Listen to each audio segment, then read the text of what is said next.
Councillors, the time is now 6:30 p.m. and I will declare the meeting open. I advise the public that this meeting is being webcast and members of the gallery may have their voice and image captured. By attending, you consent to being captured, recorded and webcast. Any statements made by individual persons in the course of this meeting and the statements of those individuals are not of council. You should refrain from making any defamatory remarks or making comments about another individual without their consent. Council accepts no liability for any statements made by individuals during the course of the meeting.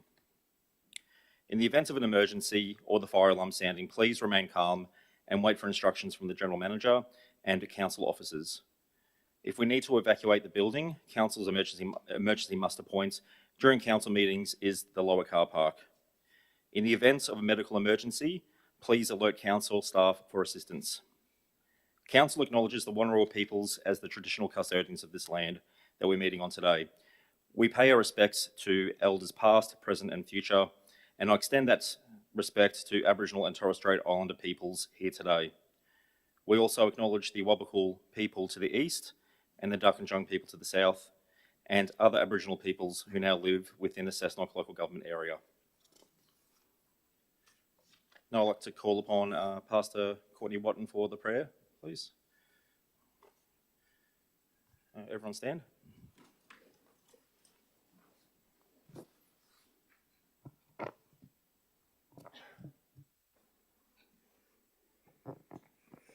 Hi everyone, thank you for having me here tonight. So in preparation for coming here tonight, I have taken some time to reflect on our city, and you don't need to look far to see that there are people who are struggling, and there seems to be a lot of unrest in the air at the moment. A lot of people are doing it tough.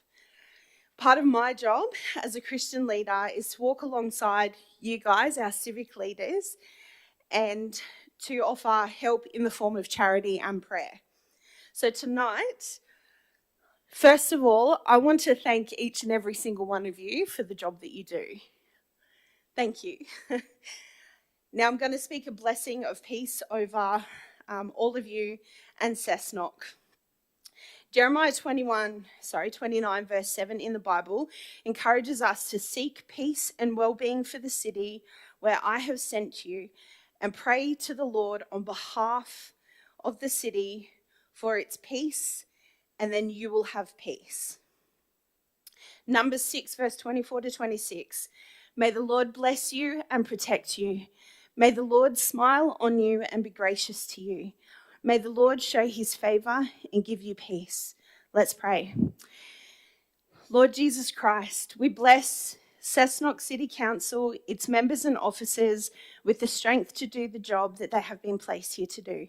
We bless the beautiful city of Cessnock for the people and for the land to live with peace, that the community and all that the community will have all that is needed to flourish. We ask that you continue to guide our leaders in their decision making, that each decision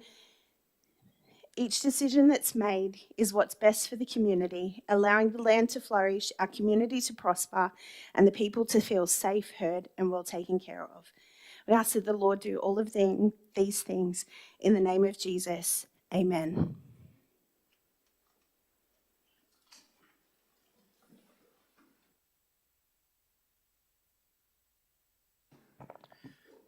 Thank you, Pastor Courtney.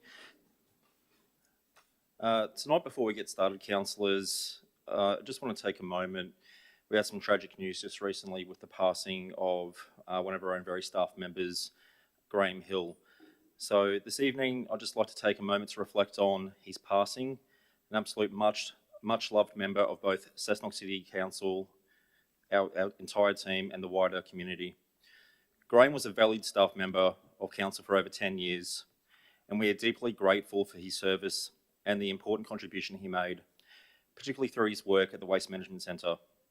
On behalf of council, I extend our heartfelt condolences to the Hill family, to Graham's friends, and to his many colleagues across council. His presence is greatly missed. In times of loss, our community's strength lies in our ability to show compassion and support for one another. And I encourage everyone to continue extending that care, not only to Graham's loved ones, but to all those around us who may be grieving in different ways. Thank you very much. Now I'd like to, we have no apologies for tonight, I believe. No, yep.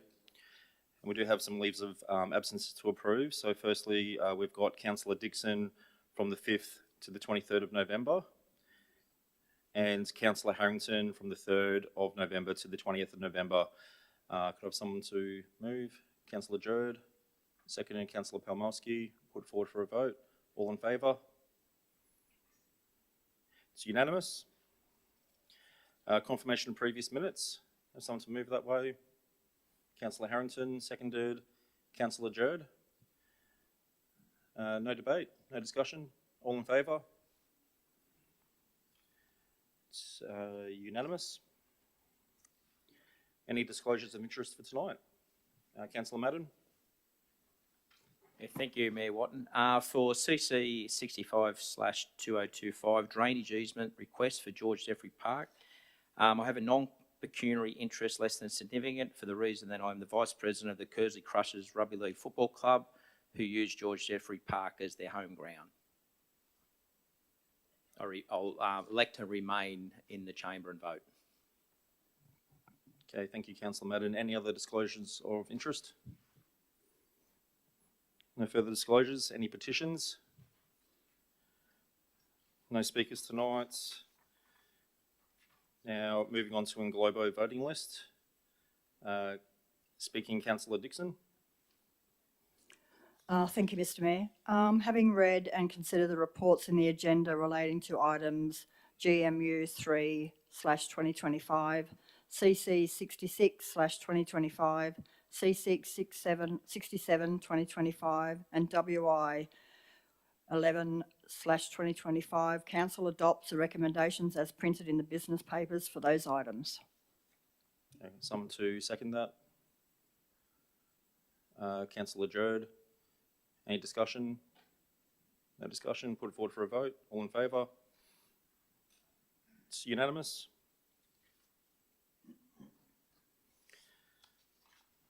Okay, now moving on to Mayoral Minute tonight. So I'll just read the, beg your pardon, just read the recommendation there. So that Council notes the vacancy in civic office and that the New South Wales Electoral Commission is currently conducting a countback process to fill the casual vacancy in Ward D. Now, just to speak further to this, so on the 22nd of September, Council accepted the formal resignation of Rosa Grine as Councillor of the Cessnock City Council. I'd like to formally thank Rosa for her time as a councillor.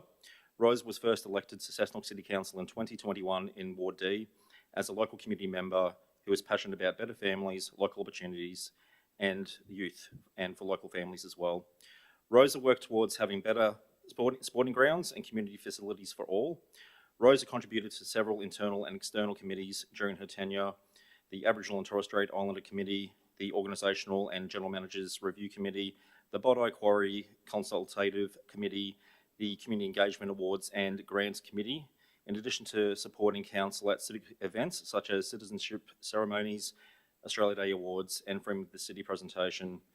Please join me in wishing Rosa all the best in her future endeavours and thanking her for her contribution to the Cessnock and Kurri Kurri communities. Thank you very much.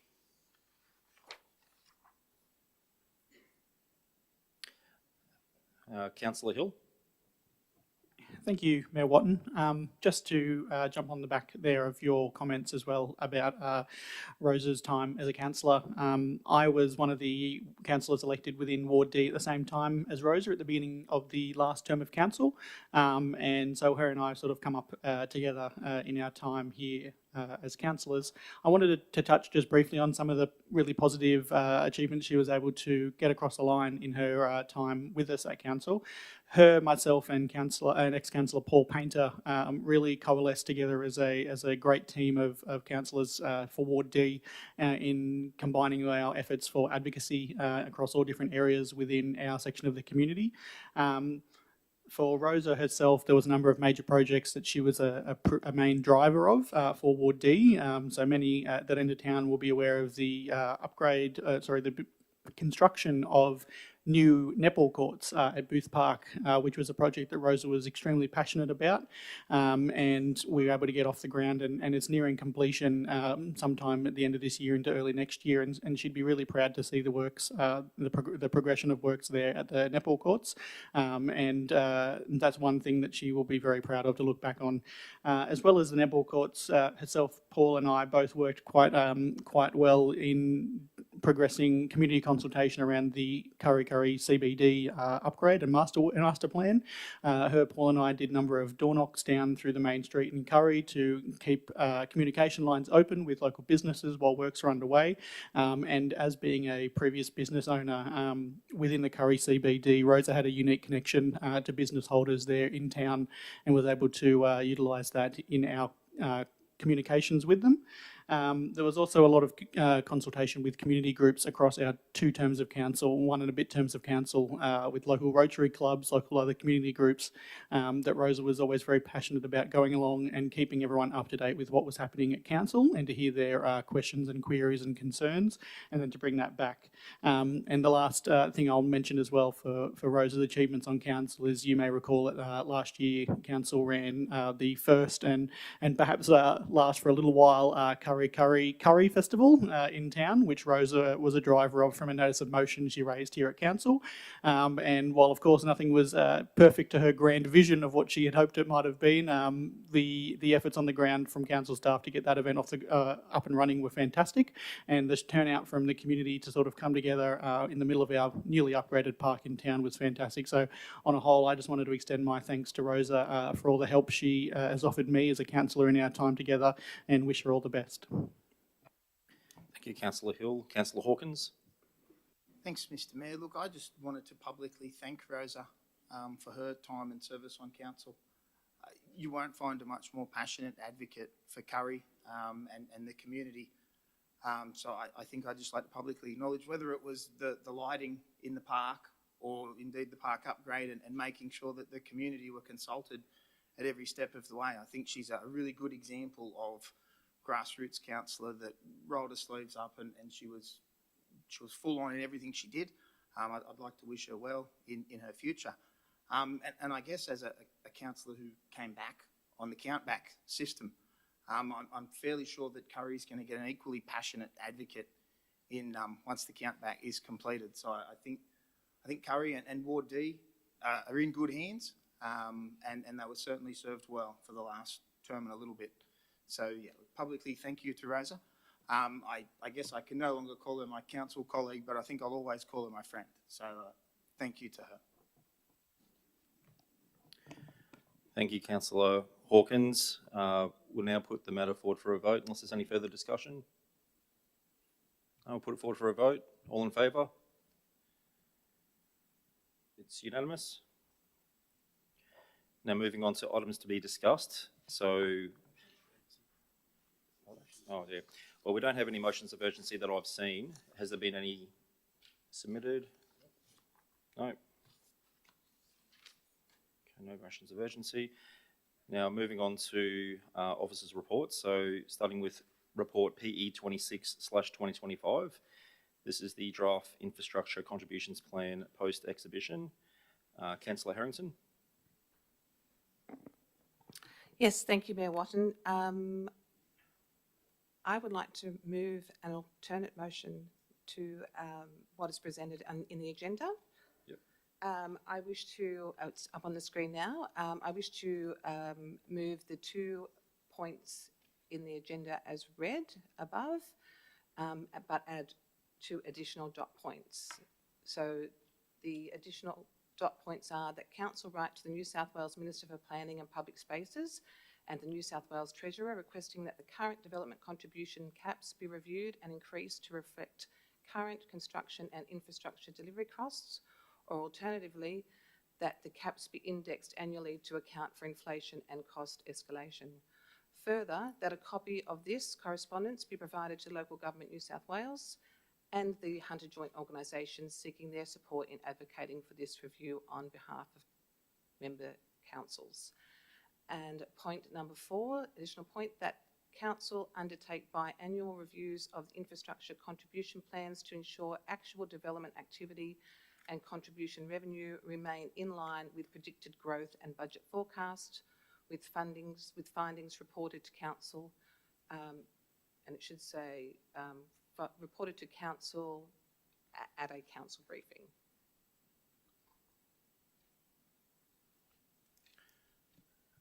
Okay, would I have someone to second that? Councillor Jode? Any discussion? Would you like to speak to Councillor Harrington? Would you like to speak? Yes, thank you. Thank you, Mr. Mayor. Look, I really want to emphasise how important the developer infrastructure contribution plans are. They're not just a document, but they are a cornerstone of our long-term financial sustainability. And right now, council is under real financial pressure. And these plans are one of the few tools that we have to make sure growth pays for growth. It's about fairness, making sure that new development contributes its share towards infrastructure and our community needs, rather than shifting the burden onto existing ratepayers. But we also need to be realistic. The plan is built on growth forecasts stretching out to 2035, and that's a long time. If those projections are too optimistic, we'll be left with a revenue gap and underfunded infrastructure. If they're too conservative, we'll fall behind on delivery. And that's why, as in point 4, regular and transparent reviews are essential. We must keep checking that predicted revenue is being met and that the projects we've planned for are still aligned with the actual growth. And we also can't ignore the elephant in the room, the per lot cap set by the state government. The current cap is outdated and no longer reflects the true cost of delivering infrastructure. The current situation our council finds itself in now, with Bellbird North catchment, is evidence of this. Our page 10 of the citywide 7-11 contribution plan shows that our estimated infrastructure costs per lot in Bellbird North is almost $33,000. Yet, under the current cap, we are only able to charge the maximum state legislated cap of $30,000. So effectively, we have to find $3,000 per lot to fund the infrastructure needed. So, as in point 3, we need to lobby hard for that cap to be increased, or at least indexed annually. Every year that we leave it unchanged, we're effectively losing ground against rising construction costs. Thank you. Thank you, Councillor Harrington. Councillor Hill? Thank you. Mine's just a very quick administrative question. The dot point 4 that notes a biannual review, I'm reasonably sure biannual is twice every year. Should that be perhaps adjusted? I'll have to ask Councillor Harrington if she's looking for twice a year or once every 2 years. Yes, once every 2 years. Okay, I think the correct word we'll be looking there for is biennial, BIENNIAL. That'll be just, I'm just conscious that if the intention, yeah, I'm just hopeful that if our intention is to not make our staff review this once every 6 months, as opposed, yeah, so, sorry, administrative only. Thank you, Councillor Hill. Good pick up. Councillor Madden? Thank you, Mayor Watton. Yeah, fully supportive. Just maybe some wording too around dot point 3 with inflation and cost escalation to whichever is higher. Obviously inflation is slowly coming down, but it's going to be forever poking its head. And the costs, well, we do hope after building several houses, the costs do come down, and they are slowly, but just in case they do come down considerably, we mightn't have an index as what we're thinking. So whichever is higher, after maybe account for inflation and cost escalation for whichever is higher. So, Councillor Madden, are you proposing an amendment to? Just a word change, not really an amendment, where it says account for inflation and cost escalation for whichever is higher. Councillor Harrington, do you accept that, the change?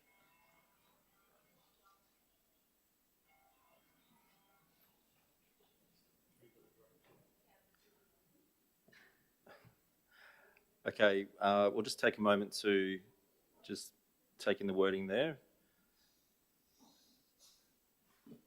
Is there any further discussion? No further discussion?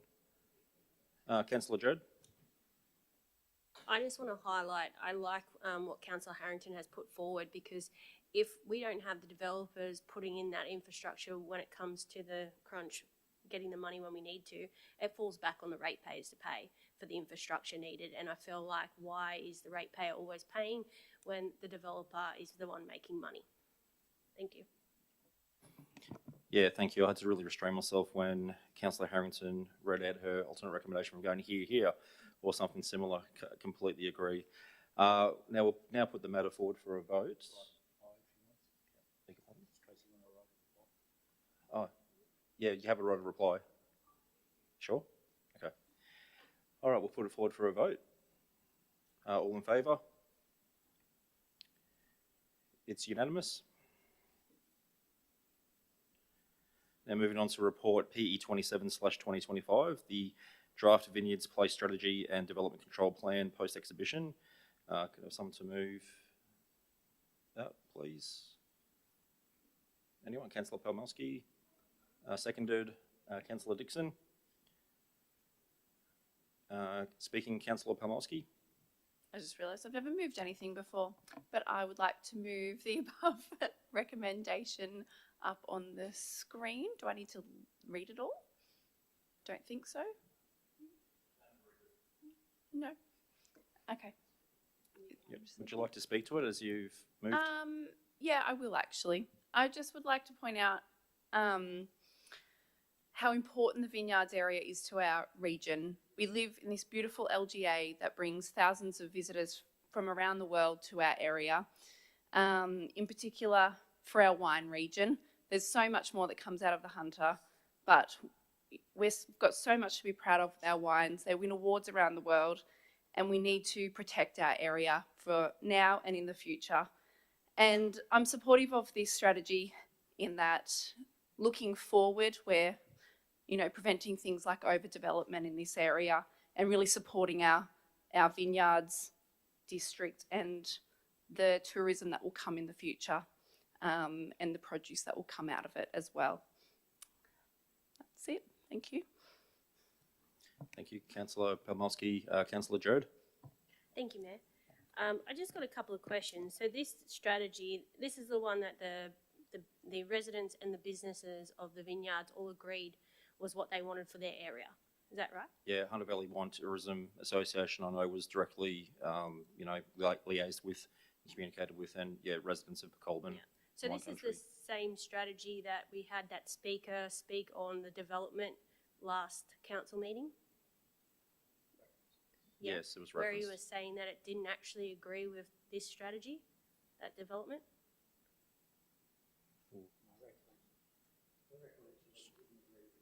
I was put through to the General Manager.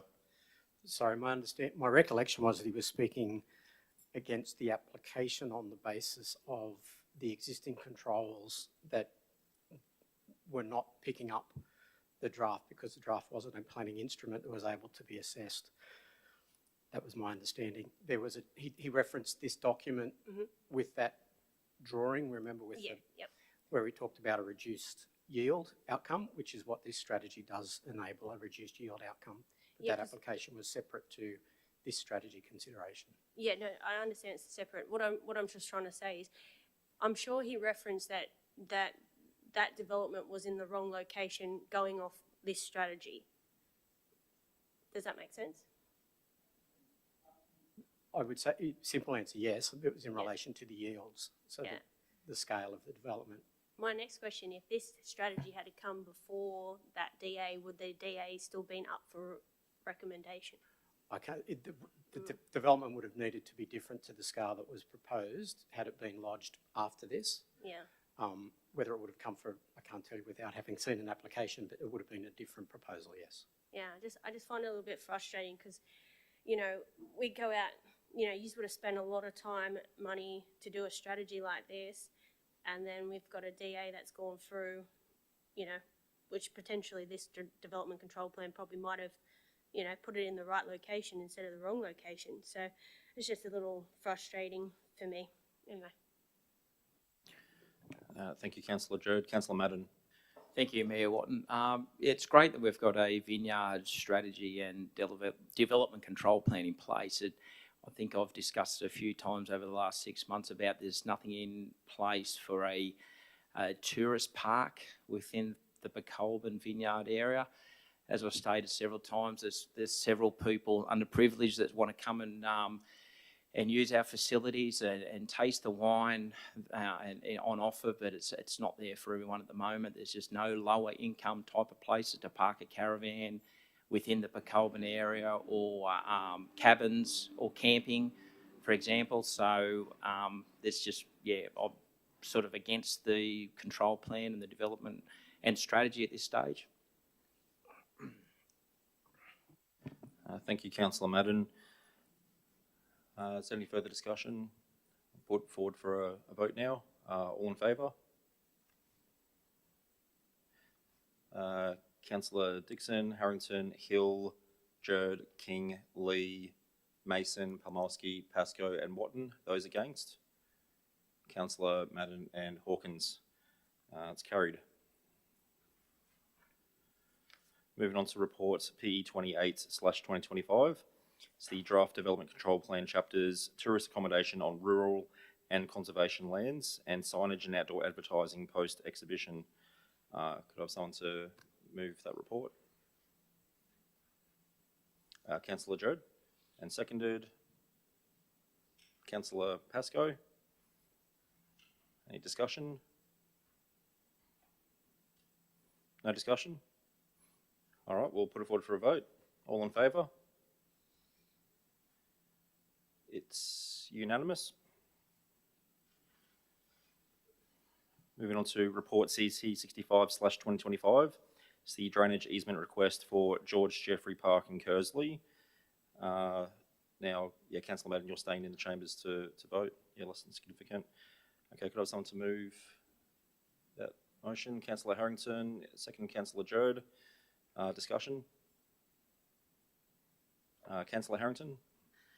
Yes, thank you, Mayor Watton. Look, I have read the report thoroughly, and I just want confirmation through you, Mr. Mayor, that the developer is paying for all of the works and legal costs, and there is no cost to council.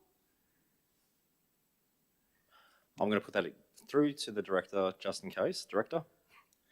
Thank you, Mayor Watton. Yes, that's correct, Councillor Harrington. All costs associated with the easement, including evaluation, the installation of the sewer infrastructure and legal costs associated with it, are borne by the developer who's going to get the benefit out of it. And my second question is, will this easement, drainage easement, have any negative impacts on the current usage and future usage of George Jeffery Park? Director? Thank you. The asset owners, the open space and recreation team have reviewed where the easement goes, and we believe it won't impact on any use of the park. Potentially down the track, we think that would stay the same. We'll have the easement on there, the pipes are underground, and it still should be used as a park and won't impact on anything. Thank you. Okay, any further discussion? We'll put it forward for a vote. All in favour? It's unanimous. Now, report CC 68/2025, the resolutions tracking reports. I'll ask someone to please move that. Councillor Jerd, seconded. Councillor King. Speaking, Councillor Jerd. Oh, thank you, Mayor. I just need to ask again. I know I asked it at the last council meeting, but I've seen again about the resolution tracking report on BN 6/2025 with the Cooper and Charlton Street roundabout. I just want to refresh everyone on what was requested, that the GM investigate options to remove the shared zone at the Cooper and Charlton Street intersection and reinstate marked foot crossings to enhance pedestrian safety in the area, and B, that councils be provided a briefing on the draft CBD public domain plan and how it purposes to address the pedestrian safety concerns before going on public expedition. The last update on the tracking report says this, that the traffic report says target change to staff member from the 17th of September 2025 to the 30th of September 2026. The current CBD public domain plan is currently under review, subject to the following two key reports/studies being completed. One, that the traffic assessment report received by Council August 2025 and the current being reviewed by strategic planning. Two, the flood study to be completed by mid-2026, which is broader than just the CBD, will take 12 months to complete. Once both reports have been received and reviewed, allowing the draft plan to progress, a councillor briefing will be organised. I'd like to know when Part A is going to be completed, because to me that tracking report is more talking about Part B. Okay, so question for Director. Yep. Yes, please. Director. Through you, Mr. Mayor. Thank you, Councillor Jerd. Just to clarify, we are investigating those options that were in the resolution. I take on point that the tracking information is not accurate, reflecting the work that's been done, but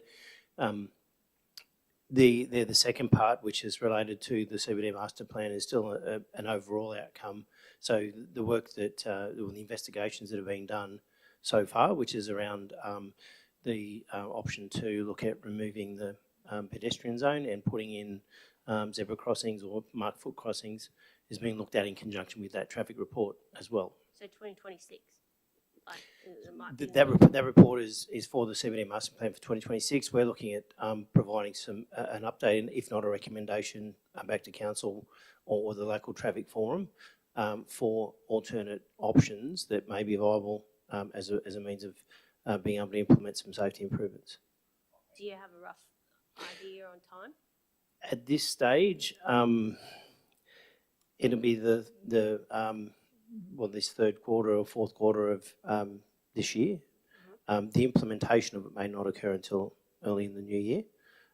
It's just dependent on what those the outcomes or the recommendations are and how if they have to go back through traffic forum. Okay. Radio, thank you. It's just at the last council meeting you sort of said, oh, I'll give you an update. I hadn't heard any update. So when I seen that it was still exactly the same, and it reads to me like it's not till end of next year that something's going to be done, it's quite frustrating. Thank you. Thank you, Councillor Jerd. Councillor Hill, did you still want to? No? Oh, okay. Is there any further discussion? No? We'll now put it forward for a vote. All in favour? It's unanimous. Now moving on to business of which written notice has been given. So starting with BN 13/2025.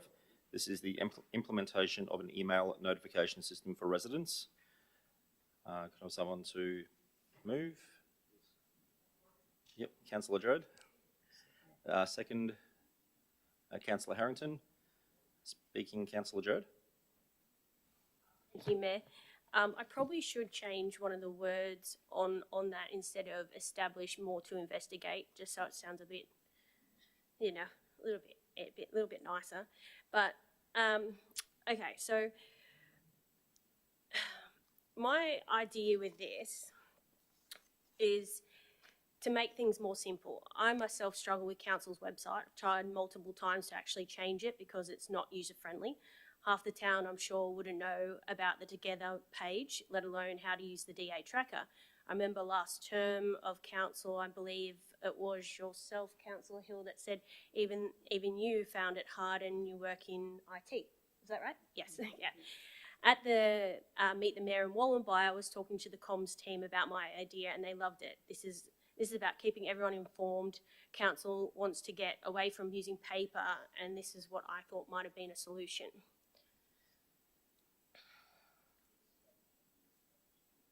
Yeah, so just to clarify there, Jess, you're looking to change the wording to investigate? Yeah. I think look, at the end of the day, you guys understand what you can and can't do. Me saying establish means I want it done, you know. So investigate is more what I'm trying to achieve here, to see if this is something that is possible, to have an opt-in situation for residents to be able to get that email via their suburb so that they know about any DAs that are coming about, any events in their area. It could be even used for like hazards, you know, if there is major storms and power outages are on, you know, there's trees over the road and stuff like that. Not everybody has Facebook. Not everybody goes to the council website. I myself do not look at the council website very often because I want to throw my computer across the table because it drives me mental. It is not user friendly in my eyes, and so this is what I was trying to achieve, is just trying to make it a one spot place to get all the information. Thank you, Councillor Jode. Councillor Dixon? Thank you, Mr Mayor. I support this motion. I think it's a great idea. Our council website is very hard to navigate, and trying to locate a DA that you're aware of, let alone just looking for anything in your area, isn't user-friendly. The more we encourage people to get involved with council, the better this area will become. I understand that there are all different websites that can give you all this information, but finding those websites is a major problem at the moment, and to have everything in one place would be fantastic. Thank you. Thank you, Councillor Dixon. Councillor Hill? Thank you, Mayor Watton. I think I'm generally quite supportive of the idea behind this request, and I'm wondering whether or not I could maybe modify a couple of words to broaden the investigation into it. That with the current reading that council investigate an opt-in email notification system, if Councillor Jerd would accept the removal of the word email, just to widen the scope of what staff are able to look at for us, because I think that we already have a quite a good base for a system like this in our waste Cessnock Waste app. So the Waste app itself offers residents both an option to put in their, like manually enter their address, which I've done for my my Waste app, and to also, when they're securing their waste vouchers, they enter the information from their rates notice to allow them to access their vouchers, which would sort of provide the ability for the app to already know where they are, in covering that's the idea about their location. And it already does a great job at notifying people about waste related events, be it mattress drop-offs or other hazardous waste disposals. And I think perhaps, and I will admit that it would likely require a reasonable investment, because I know that what we're looking to do here is probably a much larger scope to what the Waste app currently does. But I think it's a great starting point for us to look at the fact that it has the calendar that you can see what bins are due to be collected. I could envision a version of the app where that calendar shows you details about other council activities that are on, that's public forums or local events, or when certain policies we have out on exhibition are due to have submissions closing by, notifying people about when those policies are out, and things like that. So I'd be interested in seeing the word email removed from just the first opening sentence, if Councillor Jerd would accept that. Councillor Jerd? Thank you, Mayor. I actually like that idea, Councillor Hill. Actually, Councillor Dixon was saying to me about, was it Newcastle's waste app, and how it had a lot more information. So I don't know how to word it, but however it would word, so that we look into what's the best way to notify people. And I don't know whether or not it needs to have a time frame to come back. So I guess just to wrap this little bit up, it would have to be like a yes or a no if you accept. Oh yeah, the yes. wording. Sorry, that was my get your right reply. That was my long-winded yes. Yeah, no. Sorry. Yeah, after the okay, so you've accepted that wording. That wording change. Yep. Okay, Councillor Pascoe. Thank you, Mayor Watton. I just wanted to, I guess, double down on a point that Councillor Hill just made about a reasonable investment. I love the idea of it, but we're trying to save money, and a system like this would cost a lot. I'm personally looking into databases at the moment, and we're looking at sending 500 emails. This would be sending, 50 1,000 emails or SMSs. So the cost involved in doing something like this, I think, is going to be crazy. So I'm looking forward to the investigation. When it said establish, I would have probably voted against. Investigation will be great. But yeah, I just would like to make it known that I think it's going to be out of reach. Perhaps in the meantime, the comms team, while this investigation is going, the comms team could help get word about what our current options are. Because in the director's commentary for this notice of motion, there was several ways listed that people can be informed. Yeah, so maybe our comms team could work on simplifying some of that for people. Yeah, thank you, Councillor Pascoe. I was just asking the director if this is something we can actually get a grant for, and I don't think it'd be a bit of a, yeah, we're thinking the same thing. I don't think it would work. But to get a report back to see what the costings might be as well, you know, in like simultaneously as looking at streamlining some things. Councillor Hawkins, did I steal your? Only part of my thunder, Mr. Mayor. Look, I think I was. This sounds wonderful. This magic app that is going to tell me everything I possibly need to know, all in one place, without me even realising I need to know it. I can't wait for my 10-year-old to put it on the phone and help me how to use it. What I was going to suggest was that perhaps a .4 that we actively pursue grant funding to implement this. I know next to nothing about computers and technology, but I know they're very expensive. And I share Councillor Pascoe's concern that something this wonderful won't be cheap, and I guess nothing that's good ever is. But if there's grant funding available for technology improvements, upgrades, integration, whatever other words you want to use, I think we should be pursuing it. And I guess I think it's realistic not to lift the expectations of the community that we're going to be able to provide this magic one-size-fits-all, whatever you didn't even realise you needed to know, you'll now know it. That's not very realistic, particularly within our budget constraints. So I think right from the start, we need to be honest with the community and what we can provide. So if the mover would take on and the minute taker would record a .4. Well, I think just it might encompass everything you're speaking about. If a report does come back, that it would articulate what may be possible and may not be possible.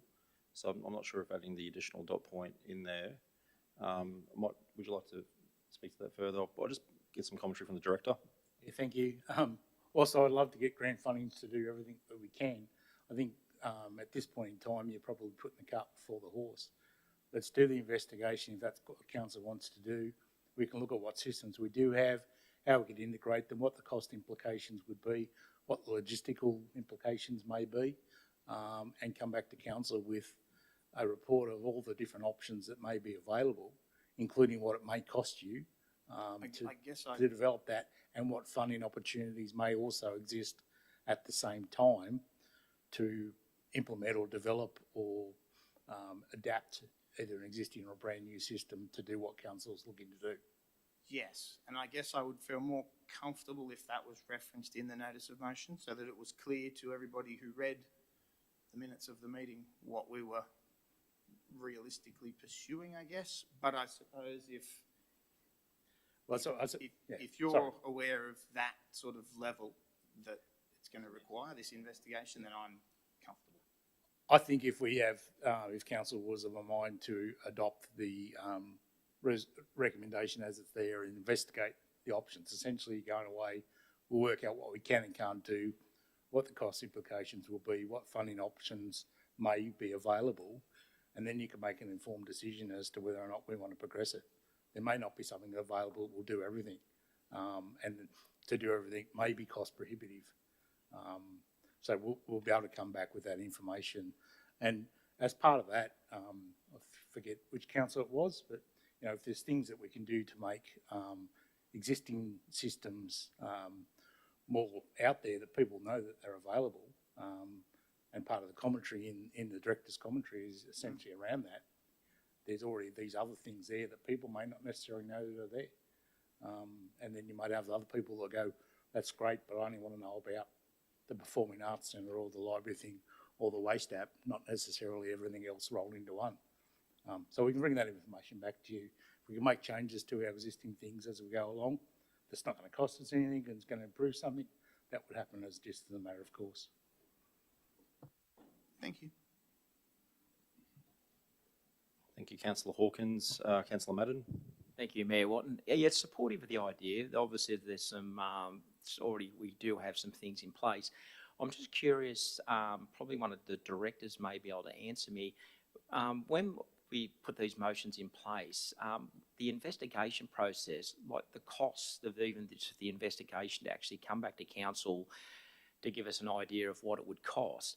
I'm just sort of thinking with this one, good idea, at 2 people, a full month, $2,000 a week each, maybe $10,000 just to do the investigation. Would that be fair in saying, do you think? Director. That's a very hard one to answer, Councillor Madden, because it would depend on the complexities of it. Essentially, at the moment, it would be the staff time to go away and dig into those various things and see what it will be. So there will be a commitment and there'll be a resource commitment in there, but it would normally just be accommodated within existing staff salary budgets. I would be loath to put a cost estimate on it because I really don't know what the level of that investigation will be until we start digging into that and getting something back. But you are right, it is going to take 1 or 2 people in the review of it.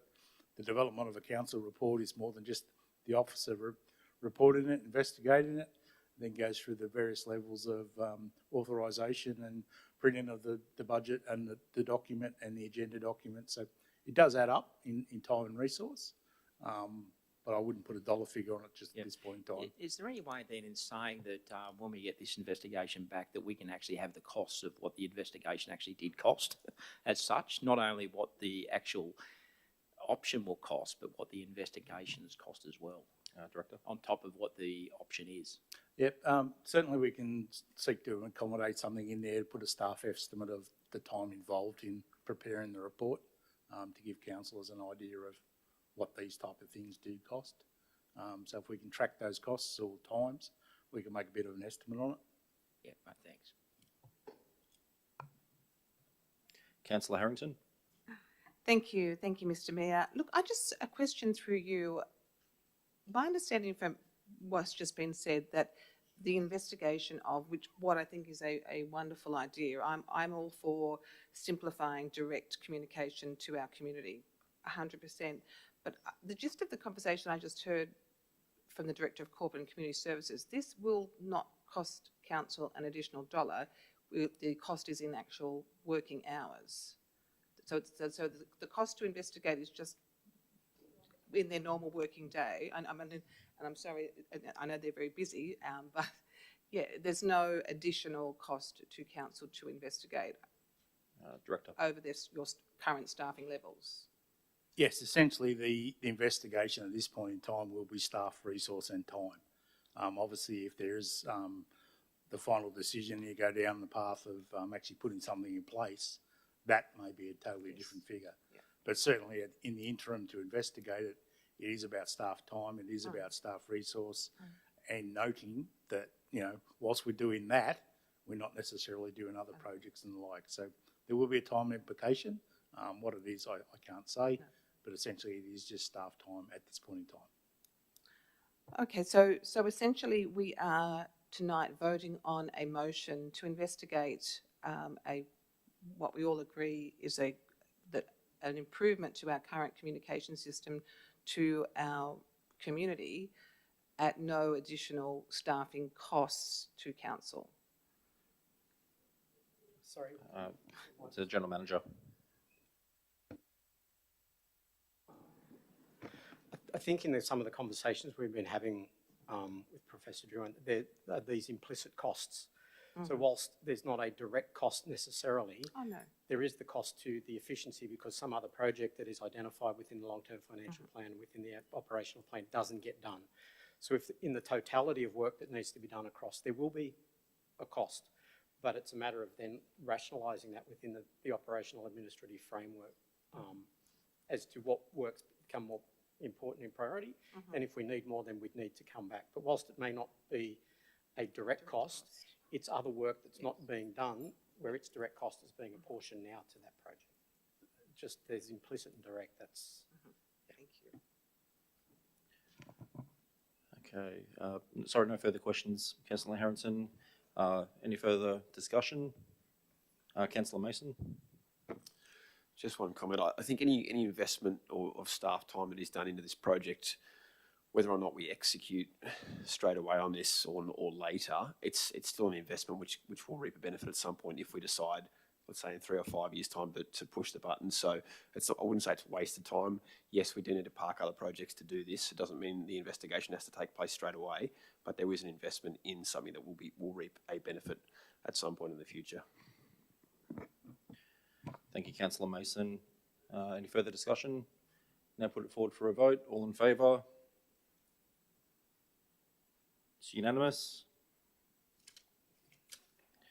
Moving on to Report BN 14/2025, the investigation of collaboration with the Cessnock Jail for cost-saving initiatives.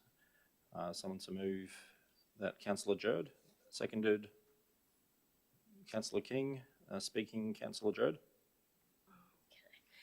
Thank you, Mayor. So I just want to give a rough idea on where my brain is on why I brought this to council. So last term of council, I brought this motion forward and it sort of got lost in the wayside where people thought it was to take away staff role. That is not what I'm trying to do. We're all talking about saving money, the SRVs, all that sort of stuff. So what I'm trying to do is up our actual, like, hang on, I'll go back to what I've written. So in our neighbourhood, throughout the LJ in summer, we struggle with overgrown grass, for instance. I went to the BMX bike pump track in Bellbird the other day, and the grass was so long, which would be a haven for snakes with the track, with the track, obviously, enticing the snakes to sun themselves on, and the drains there that most likely would attract frogs, which brings in snakes also. This poses a safety risk. Regular mowing is essential, not just for aesthetics, but for safety and also fire prevention. As we head into summer, it would be really great if we could up our mowing capacity. So this is not about taking away jobs from our staff, but this is actually trying to, on a cost-saving way, bring in a better level of service so that we have, I don't know if that's the right word, but so that the grass is mowed more, in particular, so that our staff maybe can actually be out next to the roadsides, which will help when it comes to fire season as well. The other part of it is I believe that collaborating with the jail could benefit everybody by working together. It will bring in give these, oh God, I am struggling tonight to say what I want to say. By working together, we additionally, I'd like to explore other ways we can work together with the jail. As you all might remember, the jail made the VRA trucks, which is what sparked the idea on what else they could do, which could potentially save the ratepayers. So that's roughly what I'm trying to achieve, is any way possible to work with the jail to save money and up our services. Thank you. Thank you, Councillor Jerd. Councillor Hill. Thank you, Mayor Watton. I just initially had a question to the relevant council staff member. I understand from looking back at some previous agendas, I recalled that perhaps Councillor Jerd had a similar motion in the last term of council, but I couldn't see a great deal of reference or any reference to it in the report. But it stated about coming back to assist, come back to council on the use of inmates from Cessnock Correctional Centre to assist with rehab, help with ground maintenance and things like that. Do staff have any information on what the response or the follow-up of that investigation was? It was a notice of motion, I believe, in 2022, I want to say. Yeah, it did. A BN 17/2022 it would have been. Okay, put that through to Director of Works. Through you, Mr. Mayor. Thank you, Councillor Hill. Do you mind if I take that on notice? That's okay, yeah. And determine that recommendation and the investigation that might have been undertaken as part of that? Yep, that's Thank you. fine, thank you. I just was looking for the specific information directly again. I haven't been able to find anything myself on the response that came back, although I recall additional commentary from staff in response to that notice of motion and around the difficulties in securing, in sort of managing the security and perhaps the insurances around the use of correctional staff in that capacity. And some of the information in the commentary, I guess, might reflect that in terms of boots on the ground assistance. I do note that some of the information in the commentary regarding the correctional facility being involved in council's procurement policy, which I think is a good outcome. So I applaud that if that has sort of come from this notice of motion, that would be beneficial.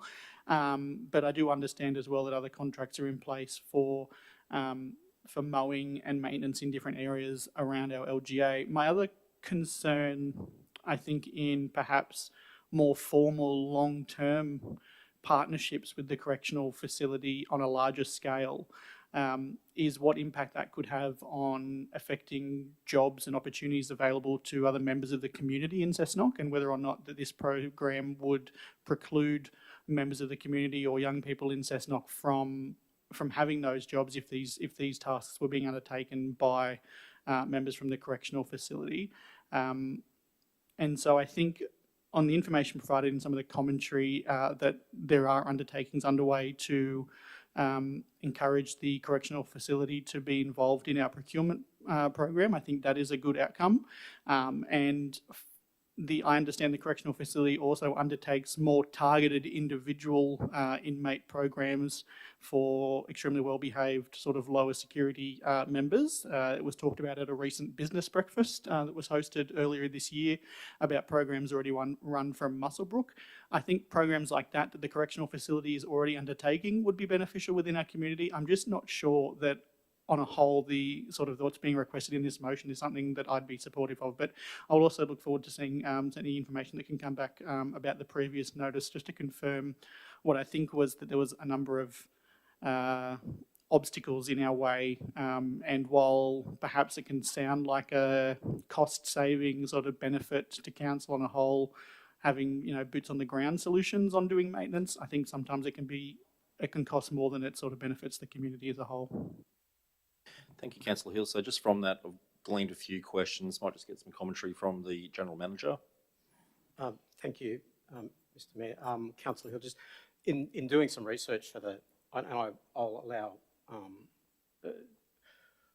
Director McLaughlin to come back on the matter if I don't recall. Councillor Jerd's I wasn't here, but I probably 2-3 terms ago there was work that was being done. It was augmenting. Which is what I understand this proposal is. It was managed, coordinated and organised by the jail, and as that went on, the feedback coming from corrections was that they weren't getting volunteers from Cessnock, and to maintain their commitments they were actually busing volunteers down from St Heliers, Muswellbrook. So the program itself fell over within the correction services. They are, as you mentioned, they're already recognised as on our vendor panel, which I think is a strong point. The alternate recommendation that was made to investigate these opportunities to see whether it did or didn't have the opportunity to augment, and it's got to be managed entirely by the jail. It wouldn't be one that we would be asking council staff to be involved in. We wouldn't be looking, as I understand from discussions with Councillor Jerd, that it would be taking the place of or instead of, it would be in addition to. So if the council was happy with that alternate, we'd come back with that being the context with our investigations with corrections. Thank you, General Manager. Councillor Pascoe. Thank you, Mayor Watton. I just had a couple of quick questions I'm hoping the directors can just clarify. When we went on our tour of the corrective centre, we spoke to them about things like printing and that sort of thing. If we need to send out to tender for anything, does it go to them as well? Is that what you're meaning by the tender panel? Vendor panel, yeah. They'll be notified of any quote work that we're asking, or more formal tenders just based on the scale of the work? Yeah. But yes, they'll be made aware of that. So as part of the commentary about the mowing contracts, it says they're due for June 26, February 26. Would the expression of interest then be sent out for that to be renewed? It'd be noted on vendor panel, and they'd be Yeah. able to recognise, they'd get an alert to that, and then Yeah. they'd be able to submit if they choose to. So even if this notice of motion doesn't, get enough backing tonight, the corrective services would still be involved with all of our tenders being on that vendor panel? Well, they have the opportunity to be, yes. Yeah, so that's the way I was reading it, is basically we already have that relationship with them, and we already, that's what I was thinking. Thank you. Councillor King. Thank you, Mr. Mayor. I just wanted to sort of add, I think that this is a good idea as well, especially if I think of some of the more mundane tasks that we don't currently get to, like collecting garbage and maybe cleaning up graffiti around the area would be the areas I think this would probably be a big benefit to us. So I'd kind of like to see and to explore this idea to see if it would be beneficial and if there would be any participation from the inmates in this program. Thank you. Thank you. Councillor Hawkins. Thank you, Mr. Mayor. I'd like to move the alternate recommendation, if I could, please. Unless the mover is happy to take it on. Councillor Jerd, yes or Can I ask disagree? a question? So if I was to move the alternate motion, would it investigate all of what I'm asking? Is that just simplifying what I'm trying to ask? I'm getting an overwhelming yes from all directors and the GM. Well, then I'm happy to move the alternate motion. I'm just trying to be very clear on what I word, because as you see what happened with my Charlton Street one, doesn't seem like exactly what I wanted. So, yes. Okay, so you're happy to adopt that? Yeah. Okay.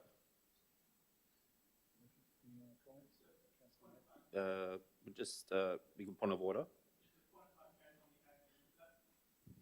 In the process of the amendment and the accepting of the amendment, does that remain as a motion moved by Councillor Jerd, or does it become a...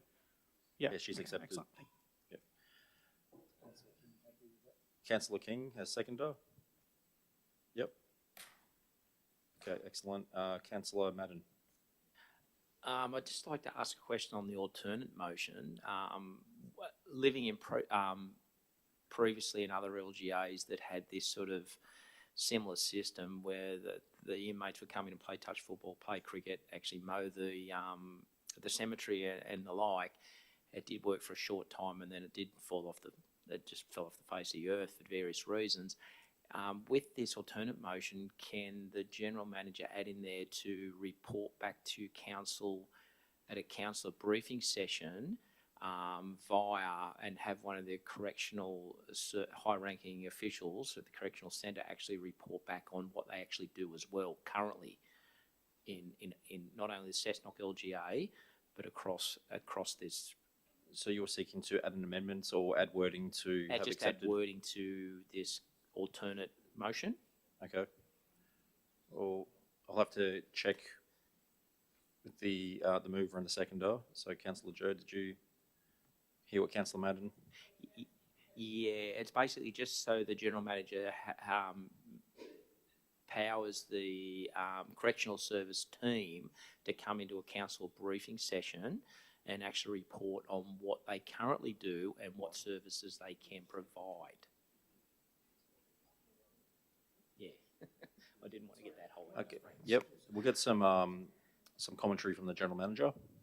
Because my typing skills are terrific. Could I just suggest, Councillor Jerd, that the general manager investigate and provide a report to council, not on. So that picks up that point, if it might. And if Councillor Jerd and King are happy, that point 2 is that the correctional services be invited to a public forum at a future council meeting, and we'll just set that up.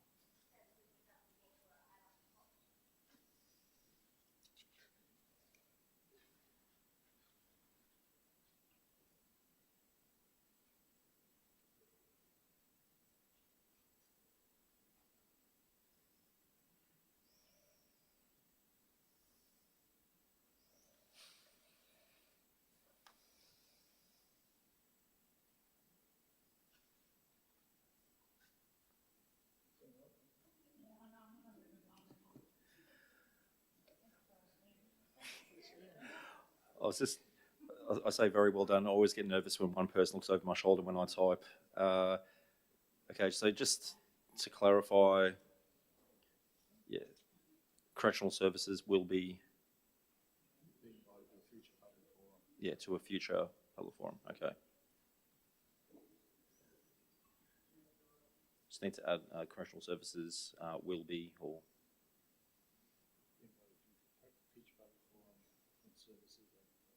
yep, a future public forum on services they provide.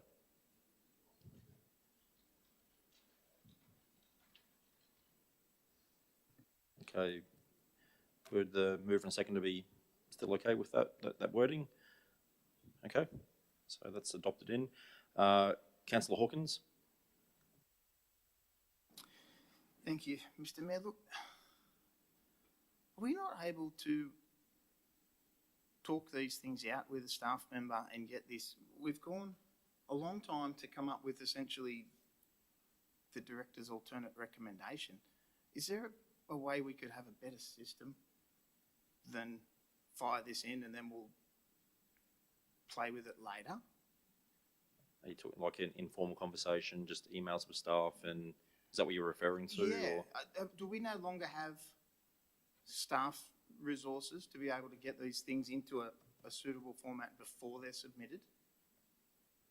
No. Yeah, well, I think, yeah, definitely can. Like it's just, this is another mechanism, but it makes it a public mechanism and something that, you know, we can ratify through council and all agree upon that we can move forward with this rather than be separate emails or conversations, notwithstanding that's not a bad, you know, solution. But however, I think for something like this, it's a good thing to put out publicly for people to vote. That's personal opinion. Look, it just strikes me as a very clumsy process where we throw out an idea and then we work out what it's going to say and how it's going to be implemented. Surely there's a better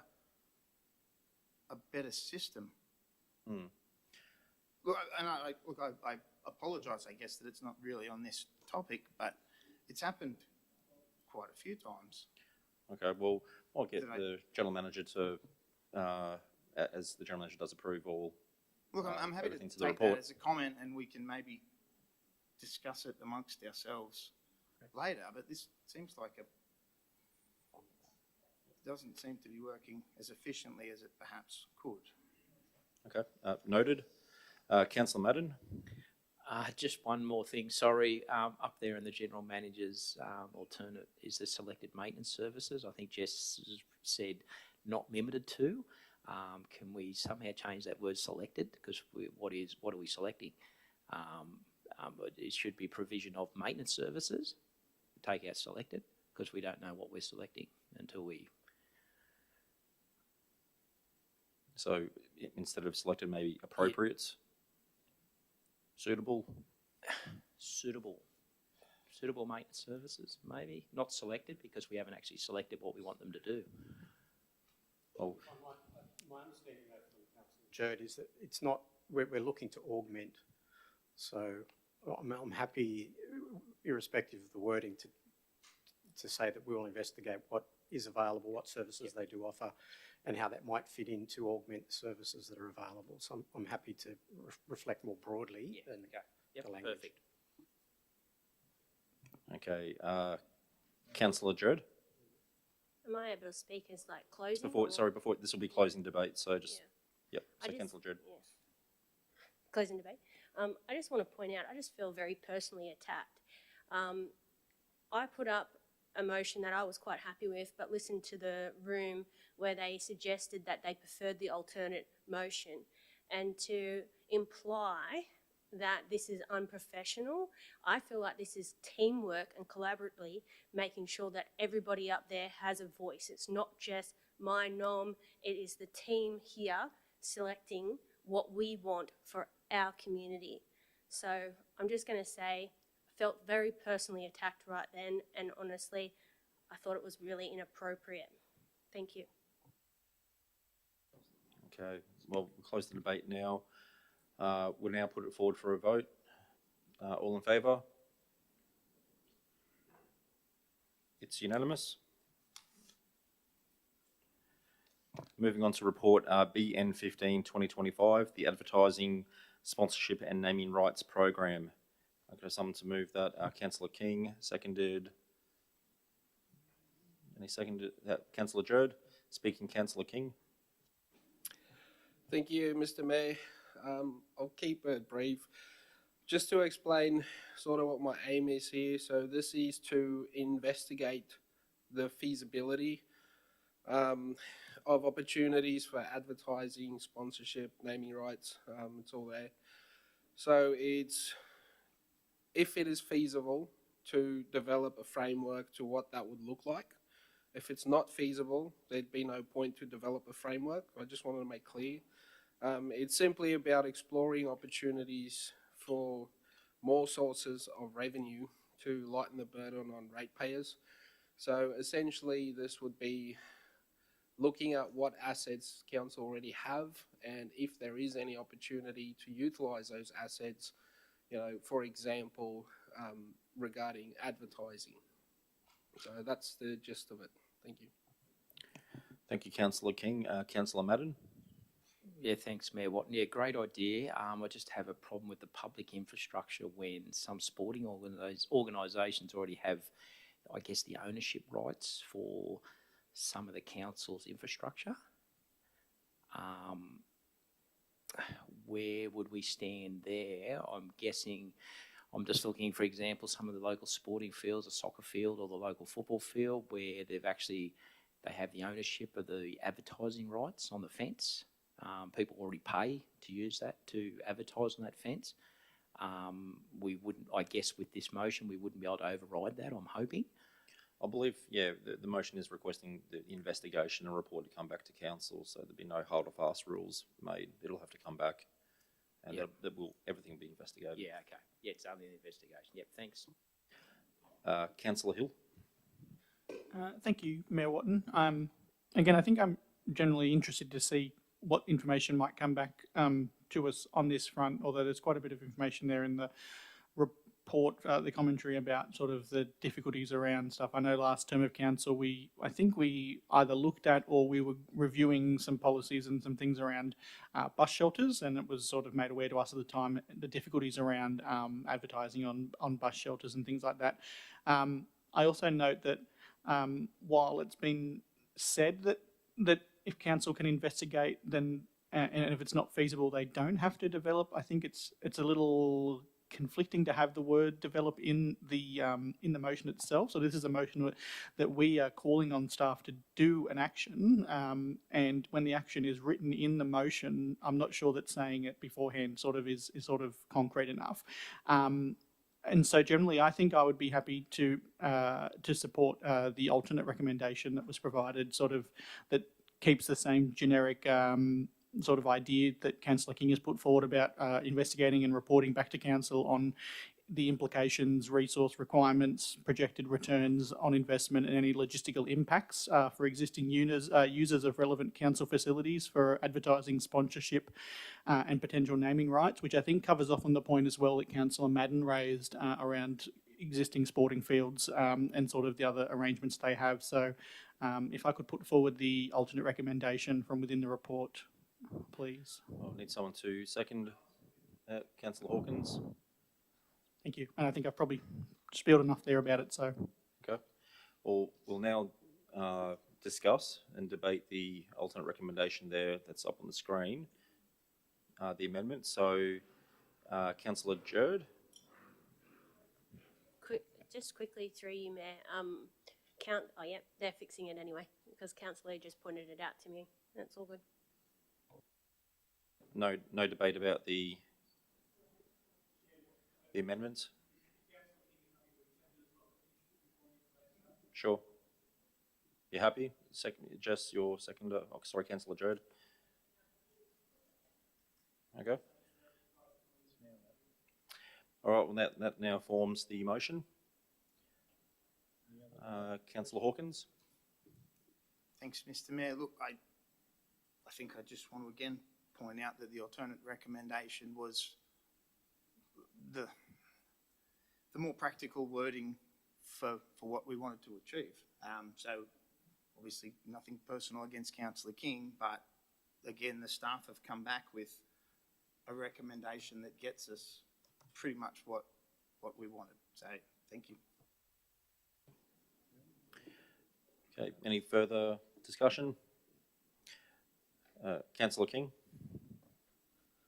Yeah, just in my right of reply, I'd just like to sort of speak to what Councillor Hawkins keep bringing up, and I'm not exactly sure what your expectation is around how we do things, because currently we send in our notice of motion to the General Manager, and then it's either approved or not approved, and when it comes back there's usually a Director's Commentary section and alternate motion if they don't, you know, in their view there's a better way of going about the process. So your motion is still being approved for the night. Do you want me to change the motion before we come to the meeting? I don't understand exactly what your aim is. That's a question, please. A question, Councillor Hawkins? Mr. Mayor, I was simply making the observation that the alternate recommendation has again achieved what we wanted without, and it may just be my opinion, but the clunkiness, I suppose you would say. So I don't particularly want you to change if you're comfortable with what you've put forward. I'm happy to have the clunkiness, I suppose. I don't see the need for a time limit or anything like that, but I'm just making the observation that sometimes staff can word things, I guess, that are professionally worded and that achieve. I mean, I don't want to see our wording come in that actually puts a limitation with things we didn't perhaps perceive as necessary to put in the wording. Sometimes it's better to leave it a generalised wording. The staff know what they're able to go and investigate and what they're able to do with what we give them. Sometimes it's better to get that advice beforehand, is all I was, I guess, pointing out. Whether we have a system that does that, whether it's happened and you've chosen to ignore that advice and move ahead, that's fine too. I'm not saying you're not allowed to. I'm simply questioning, I guess, that when the alternate, in my mind, makes more sense and achieves exactly what we've set out to achieve, is it being offered as the alternate prior to the nomination hitting the business papers? I guess Point of order, Councillor Judd. He's not debating the intention. I'm not sure that my answer cuts into Councillor King's speaking time, but anyway. Okay. Well, so I'm happy to continue answering if you need me to, but I think I've made the point that. Yeah, I think, thank you, Councillor Hawkins. I think you definitely have answered the question, and without devolving the conversation to arguments about semantics. So there's a question to Councillor King. Yeah, so the time was paused with your question, somewhat question. Did you still want to, Councillor King? No, I'm done. Pardon me for disrupting the meeting, but I just thought since the councillor keep bringing it up, I'd ask exactly what his opinion is on it. I appreciate him answering it. Thank you. I'm happy with that. We can vote on the matter. Okay. We'll now put the motion forward as written on the screen now for a vote. All in favour? It's unanimous. Moving on to report BN 16/2025, the Charlton Street new parking rule. For someone to move, Councillor King, seconded Councillor Judd. Speaking, Councillor King. Thank you, Mr. Mayor. So I just want to start out by saying the primary intent of this notice of motion is to revoke the front of curb parking rule recently introduced. However, I do recognise also the importance of addressing the pedestrian access concerns which initially motivated the change. Just a bit of background from my point of view, there are 4 car parks in this intersection, all of which was previously operate under a consistent set of rules, if I understand correctly. The rule change was applied to only one of the 4 car parks, leading to confusion and fines for incorrect parking. The change was reportedly made in response to complaints about pedestrian access on footpaths. I've since been lobbied by members of the community, including a petition with approximately 100 signatures calling for the rule to be revoked. It appears that in attempts on solving one issue, another has been created. So I actually went out and I measured the parking bays in the car park in question, and I also measured the parking bays in the Coles parking lot directly across the road, because there has been some concerns mentioned about parking lot sizes, and I found that both parking sizes were similar. Coles used wheel stops and fencing to manage vehicle encroachment on their side. Look, I didn't want to specifically tell council what to do to look at alternative motion solutions to address the access to the footpaths. So I kept it very broad. And then also there was aisle widths that look similar between the two car parks.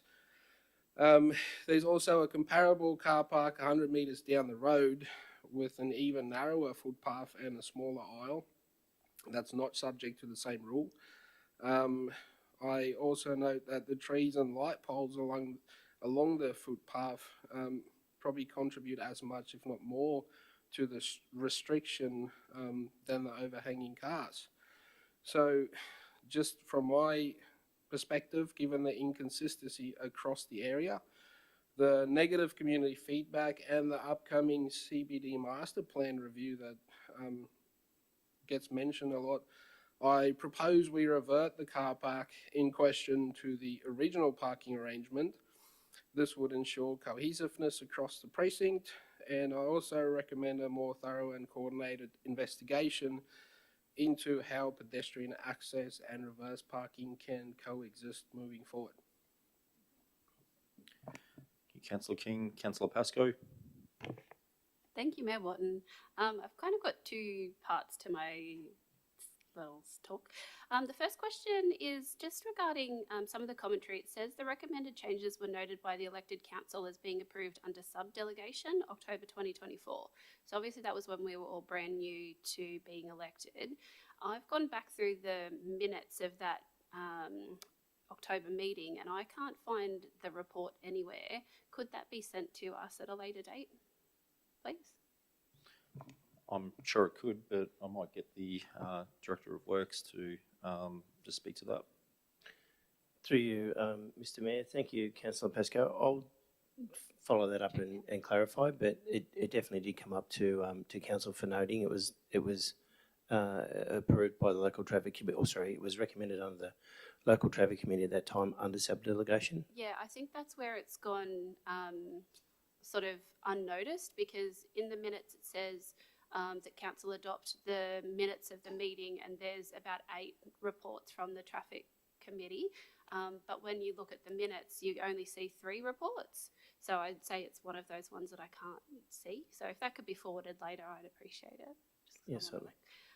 The other thing I just wanted to say is mostly really a statement.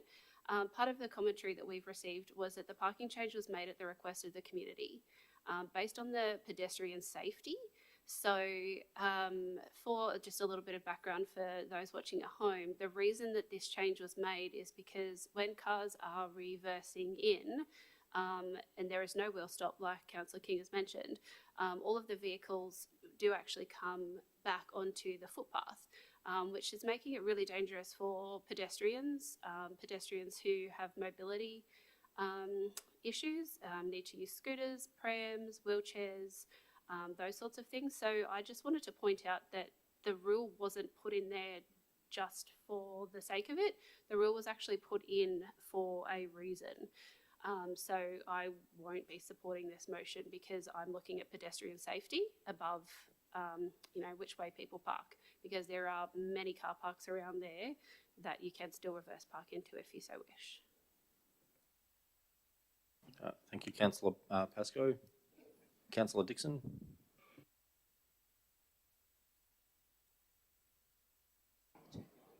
Thank you, Mr. Mayor. I feel that changing the reversing back to reversing parking makes more sense and is more in line with the other parking in the area. and we should investigate into finding a solution to current problems at this site.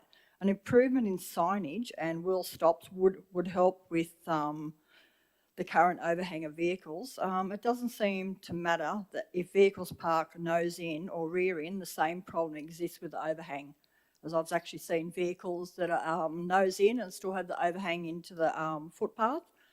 Council have stated that wheel stops weren't appropriate as a lot of large dual cabs and SUVs are within our LGA, but that wouldn't stop, but that shouldn't stop wheel stops being installed as these vehicles can find more suitable parking elsewhere. Thank you. Thank you, Councillor Dixon. Councillor Madden. Thank you, Mayor Watton. Mostly agree with Councillor King's motion here. I have met myself with several residents down this car park. Went there over night time, took some pictures of lack of lighting that's out, lack of signage. I don't think we've really probably implemented this the right way. We should have actually looked at the lighting and the correct signage before we did. I actually parked my four-wheel drive, which has extended bull bar both ways, and it didn't make a great deal of difference. It did make a slight difference in that. Yes, definitely, I'm mostly supportive and definitely supportive of the, line 2. We seek some alternative solutions, which is what Councillor Dixon has just indicated. So, Okay, thank you, Councillor Madden. No further points there. Councillor Madden? No? That's right. Councillor Jode? Thank you, Mayor. So I'm quite supportive of this notice of motion. For me personally, parking there, I prefer to reverse park, especially when I had the pram. It was a lot safer to be able to actually access my boot from a curbed footpath. I go down there quite often, and that's actually where I park pretty much 100% of the time. I hate Coles car park. And the amount of people I've had to tell personally that it is no longer reverse parking there, that they'll get a fine. I've lost count of how many people I've actually had to tell because they can't see. But if council was able to allow me, which I've already checked with the general manager, I'm not allowed to show, I actually had photos of it. Didn't matter if you were reverse parked or curb or front nosed in, it was just as bad with majority of cars, and some of them were quite little cars that were quite in. And it seems like the only problem with it is in certain locations where the power poles are and the trees. So instead of doing the whole car park with the, the wheel stoppers, you could only do it on the ones that have the light pole in front of them or the tree. So it could actually be quite a money saver thing. To me, the amount of ranges I have seen down there, and those signs are quite little, it more feels like it's not about safety and more about something else. That's my opinion. So I'm very supportive of changing it back because I can't see any difference from the curb being nose in because the cars park just as far across as they do reversing in. Thank you. Thank you, Councillor Jode. Councillor Palmowski? Thank you, Mr. Mayor. I just wonder if I could put the alternate recommendation, or I wonder if Councillor King would consider it. I can't support the revoking of the new front to curb. I mean, this car park concerns both pedestrians and drivers alike, and I think at the moment that was considered the safest option. I do agree that we probably need to investigate safer solutions, but rather than revoking, just investigate and bring a report back to council. So Councillor King? No? No. Can I put the alternate recommendation? Yep, you can move it. Please, yep. Second, point of order, Councillor King.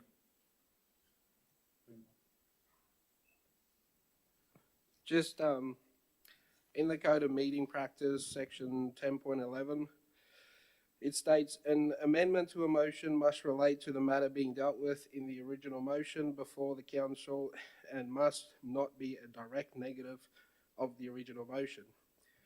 An amendment to a motion which does not relate to the matter being dealt with in the original motion or which is a direct negative of the original motion must be ruled out of order. So seeing as the primary intent of my notice of motion is to revoke the front to curb parking, I would please ask that you rule it out of order, Mr. Mayor. Thank you.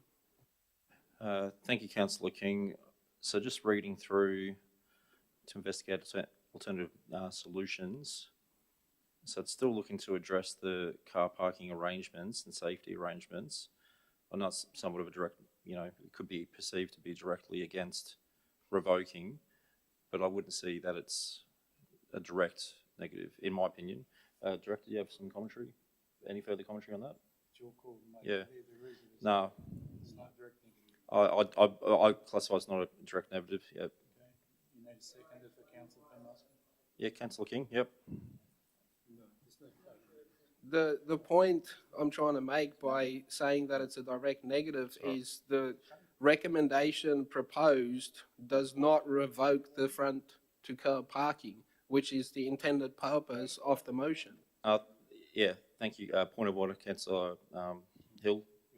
Don't believe that the councillor calling a point of order has an allowance to speak as to against it. I think if the councillor wishes to object to your order, that it's not a point of order, he can move a motion of dissent in your ruling, I understand, but he can't speak on the matter like that. Yep. Yep.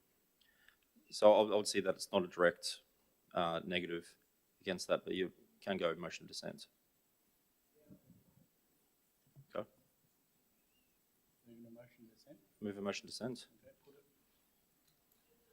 Do you want to speak to it? Okay, Councillor King. Well, I'd like to move the motion of dissent on your ruling, Mr. Mayor, respectfully. The point I was trying to achieve there before is the aim of the notice of motion before you is to revoke the new front to curb parking rule.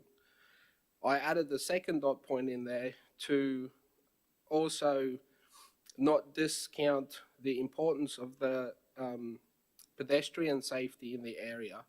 But if we use the alternative motion that is proposed, that would mean that the front to curb parking would be remaining in place, which is a direct negative as to what my motion is trying to achieve.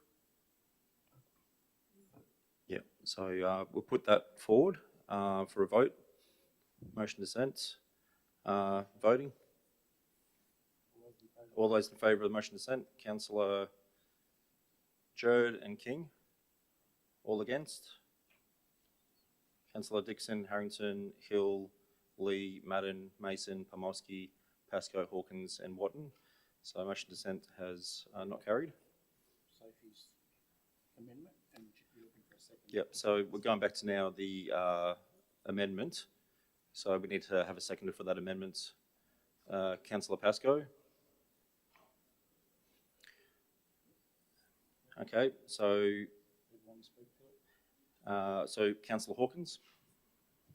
Thanks, Mr. Mayor. Look, I'm happy to support this amended recommendation. Just though, can we actually revoke a traffic condition? We can't just go down and tear the signs down tomorrow, can we? Is there a process that it has to go through back to the new local traffic committee would have to consider it? There's more than just us involved in this, isn't there? Put through Director of Works. Through you, Mr. Mayor. Thanks for the question, Councillor Hawkins. While technically this can be revoked, it wouldn't be revoked until there is an alternate treatment that would go through local traffic forum to be approved and endorsed.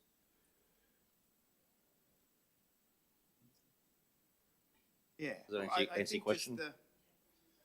I guess the perception that council just decided this, let's go and whack some signs up, and it's as simple as let's go and rip them down. It's not really accurate. It went through a process. It was considered on the back of requests from the community about pedestrian safety, that there are other places to park your vehicle that would make this safer, I guess, for pedestrian traffic.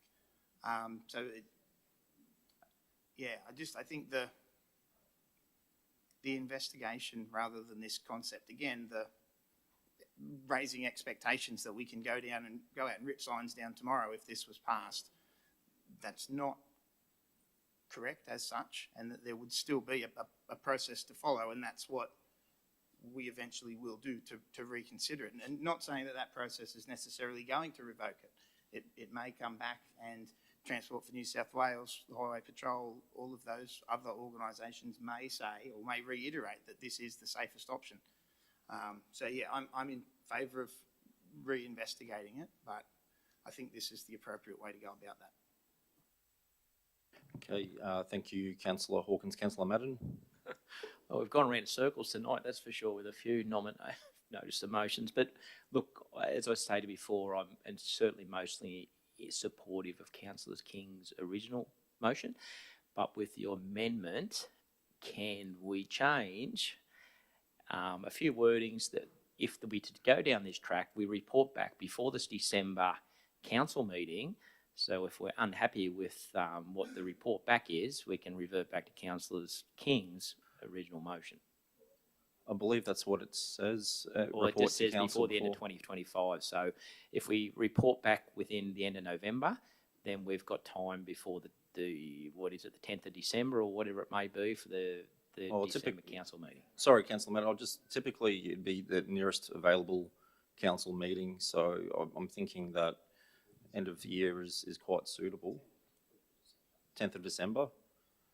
Let lead time into that is my taking, but all we regardless, have to do here is look at some alternative solutions, whether we revert back or whether we put some bump stops. We're just reporting back. We're not. I don't know if it should take that long to report back before the December meeting. To be honest, that's my thoughts.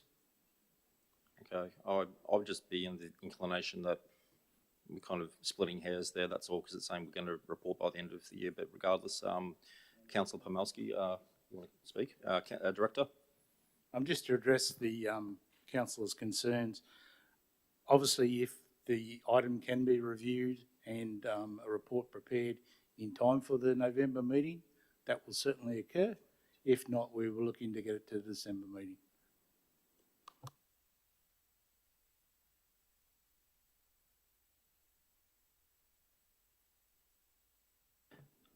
Okay, so we're staying put on this this motion that we're still debating right now. So Councillor Hill. Thank you, Mayor Watton. I just have a question in regards to the existing signage noting the current set rules, be it nose in only. There's been some discussion around the perhaps inadequacy of the signage.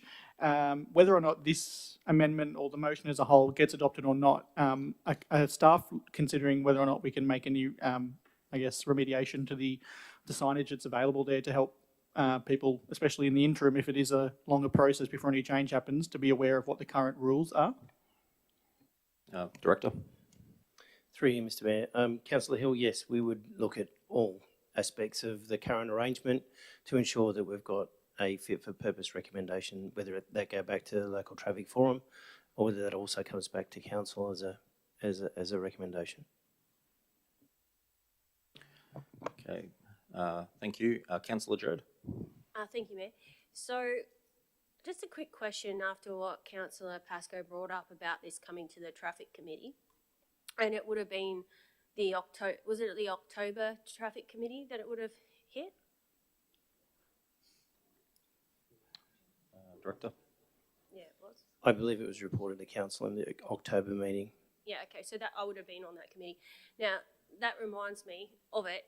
The signage, so when we come to the Traffic Committee, I wasn't allowed to say I didn't want it or I did want it, because that is not what the Traffic Committee is. The Traffic Committee is you are purely voting on the correct signage.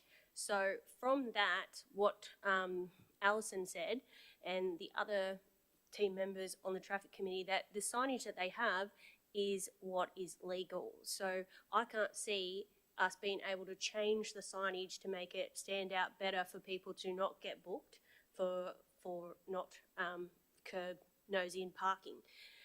So on that, I just thought that was a little bit of backstory that Councillor Pascoe was asking for before, but I won't be voting for the amendment. I will be voting for the original motion. I do not see the difference between nose in or reverse in. I feel like this is more about money than what it is about safety, because the nose going in to the car park goes in just as far as the reversing in from the photos I've got. So therefore I want safety there, and I think it's safer for people with prams, wheelchairs, what are they, walkers, to get them out via the back of their car and they're on a footpath rather than actually out in the car park, because car parks are not designed for actually people walking around. So I won't be voting for the amendment. I'll be voting for the original motion. Thank you, Councillor Jerd. Councillor Harrington. Yes, thank you, Mr. Mayor. Look, I thank Councillor King for bringing this subject up to our attention. This parking situation is an example of trying to fix a problem that's created a bigger problem for some members of the community. Taking away, like Councillor Jerd had said, with a pram, it's safer to, in her situation, to reverse into that car park to be able to get that pram out safely and put her child into the pram. So I think, and I do appreciate council have to respond to the community, and there was complaints made that that there was some sort of restriction to pedestrian access, but I just don't think the solution we came to was the right one, and I really do support the revoking of it straight away and to look at a better solution. May I ask, through you, Mr. Mayor, how many complaints we had about the pedestrian access of, I'm just interested to compare that to the 100 people who have said we want a reverse park. Yeah, how many people, if I'm able to be supplied with that number, complained about pedestrian access along that section of Charlton Street? General Manager. I don't have that. I'd need to take that on notice and come back to. Would it have been more than 100? I'd need to speak with the director. I don't have an. I don't know. Can I might, if and I apologise. I need to. I just need to say we don't do parking enforcement for revenue raising. I need that to be clear. Traffic committee deals with then the signage that's all through there, and then the rangers will enforce. And I know on this occasion, for the first 2 weeks after the signage was changed, warnings were provided, and they did attend the site much more often than they would regularly to provide warnings to people that the signage had changed. I just need it to be on the record that that's not a practice that our officers have, and it's not a direction that they get from staff, that it is about revenue raising for parking enforcement. I appreciate every time I get a ticket when I do the wrong thing. That's what I feel like, but I did the wrong thing. Sorry, can I just get you to, I was thinking something else while you were speaking. So did you say there was a grace period where the rangers did, and how long was that period? 2 weeks. 2 weeks, 2 weeks, okay. Yeah, look, I too, as I said, I think that we, rightly or wrongly, quickly responded to a concern in the community. I don't think the response we gave was a correct one. I think, I can't think of anywhere else in town where it's nose-in only parking. You know, like Councillor King said, there's this inconsistency a lot across all of the areas. I personally also walked down there to have a look at what was happening on that footpath, and the problem I do also see is the the street lights and some of the trees when there is a car encroaching over frontwards or backwards. That is what is restricting the pedestrian access, and it doesn't even have to be wheel stops. I mean, we could make those car parks that are right in front of those street lights or those trees small parking spaces, and then that restriction would happen. So yeah, I think we jumped the gun on this one, and we have upset a lot of people with the way that they perceive it's been handled, and so I also will be supporting, not supporting the amendment, but I will be supporting the original motion. Thank you, Councillor Harrington. Councillor Pascoe. Thank you, Mayor Watton. I just wanted to let the directors know I found the report, so I don't need you to look for it. It was the 19th of August. Okay. Thank you very much. No further debate. We'll now put the amendment forward for a vote. All in favour? Councillor Hill, Lee, Palmolsky, Pascoe, Hawkins. Those against? Councillor Dixon, Harrington, Jode, King, Madden, Mason and Watton. Amendments lost. Now we'll put the original motion forward for discussion.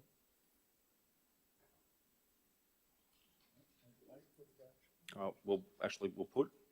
Yep. All right, we'll put the motion forward. The original motion. Yep. Those in favour? This is the original. This is Councillor King's original motion. Councillor Dixon, Harrington, Jode, King, Madden, Mason and Watton. Those against? Councillor Hill, Lee, Palmolsky, Pascoe. Motion's carried.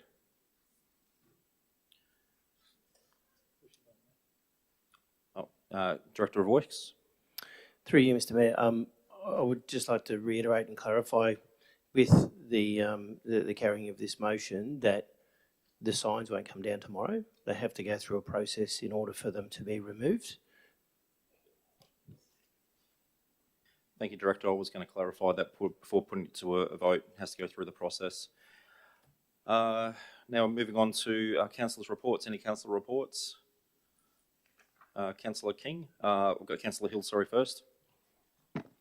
I haven't got anything formal that I put in, and perhaps other councillors may have put formal correspondence in, but because many councillors attended, I would just like to very briefly talk on the positive of our recent tour. The councillors were invited to come on a tour of a number of council facilities last week. I want to say it's been very busy. I can't remember.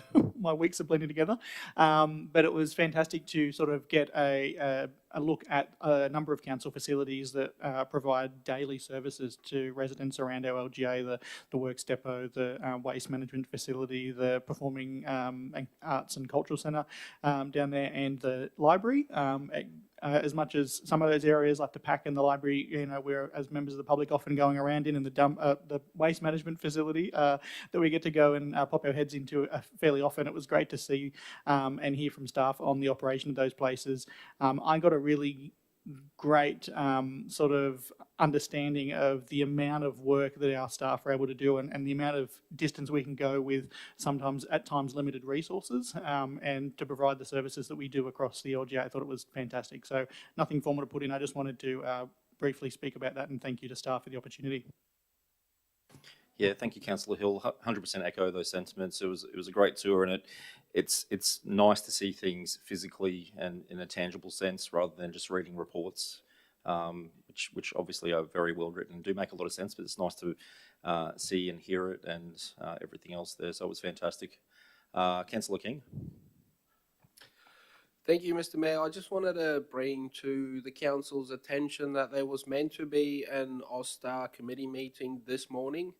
That it's been cancelled. I received notification yesterday morning due to a high number of apologies. I wasn't one of the apologies, just for your information, so I just wanted everyone to know that's happened. Thank you. Thank you, Councillor King. Any further councillor reports? Typically I would offer a mayoral report. I just didn't have time to actually type anything up this month. It's been a big one. I will mention though, tonight I'm actually headed to Sydney to meet with state ministers, MPs and the Premier to go into bat on behalf and with the Hunter Joint Organisation. So Cessnock will be front and centre. We're going to talk about road funding reform, infrastructure, developer contributions I think may come up in conversation as well. So lots to discuss. So I should make it there in one piece. Now, in saying that, the meeting's now closed, 8:19. Thank you very much.